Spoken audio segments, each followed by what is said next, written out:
নবীদের বৈশিষ্ট্য হচ্ছে নবীরা যেখানে মারা যায় ওখানেই কবর দিতে হয়। জানেন এটা? বিষ্ণু ইসলাম মারা গিয়েছিলেন আম্মাজান আয়েশা রাদিয়াল্লাহু তাআলার ঘরে, বলে ওখানে বিষ্ণু ইসলামের কবর রয়েছে, ওখানেই কবর। এবং ওই কবর দেওয়ার পরেই ওই কবর দেওয়া ঘরের ভিতরে আম্মাজান আয়েশা রাদিয়াল্লাহু তাআলা যতদিন বেঁচে ছিলেন ওখানেই ছিলেন কবরের পাশে।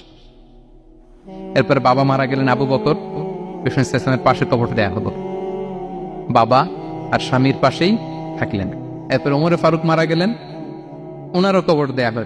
কিন্তু এখন তো আর বাবা আর স্বামীর সাথে পর্দা নাই, ওমরে ফারুকের সাথে তো পর্দা আছে। তো তখন তিনি ঘরটা হয়ে গেছে ছোট, তিনটা কবরে অনেক জায়গা স্পেস নিয়ে গেছে। এখন অল্প একটু জায়গা পর্দা টাঙিয়ে দিলেন ওমরে ফারুকের সাথে পর্দা হিসেবে, ছোট্ট একটা জায়গায় যতদিন বেঁচে ছিলেন ওখানটাতেই ছিলেন।